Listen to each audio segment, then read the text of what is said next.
Hello everyone. Now, today I am going to explain you about the social hierarchies. The social hierarchies in the Roman Empire, basically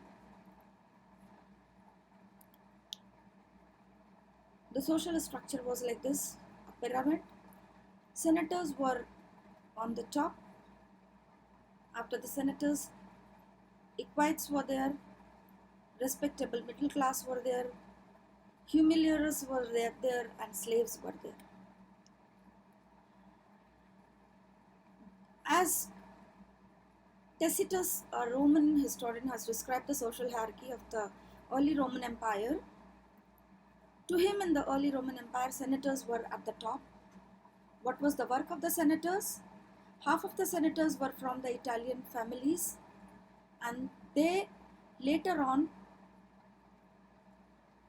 made a class of aristocrats with the equites. These were the horsemen and the knights in the society, having very respectable position in the society. The next respectable section of the society was people. They were from the middle classes. These middle classes now consisted of the considerable masses of the persons connected with the imperial service in the bureaucracy. They were basically the bureaucrats of the society. समाज के अंदर जो bureaucrats होते थे वो इस वर्ग के अंदर आते थे. Next to the middle class was the lower class. As usual in all the societies, they covered a vast mass of the lower classes. Collectively, they were known as humiliers.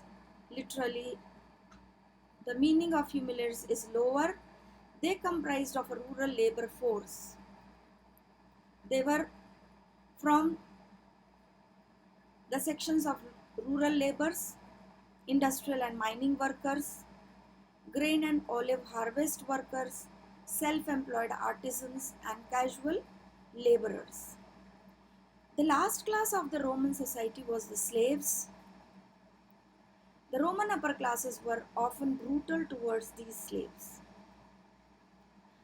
The late Roman bureaucracy, both the higher and the middle echelons, was comparatively affluent group because it drew bulk of its salary in gold and invested much of this buying up assets like land.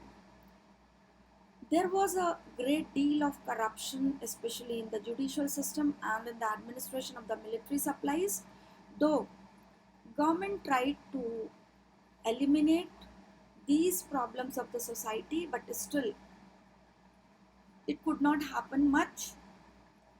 So we can say that the remarkable features of the classical Roman world were a great deal of corruption. Historians and intelligentsia denounced such practices. An authoritarian regime was there. Dissent was rarely tolerated, and government usually responded to protest the violence. The law was actively used to protect civil rights. As far as the monetary system is concerned, in the late empire, this monetary system broke as the silver-based currencies of the first 3 centuries, because of the Spanish silver mines, were exhausted. The government ran out of the sufficient stock of the metal. Which metal? The silver. So, to support a stable coinage, silver, it was no more. That coinage system was no more, which was maintained in silver. Now, Constantine was an emperor who founded a new monetary system on gold, and there were vast amounts of this in circulation throughout the late antiquity. As I explained you, the main sections of the society, then in the regime of the Constantine, the late aristocracy was enormously wealthy, but in many ways less powerful. The monetary system broke out.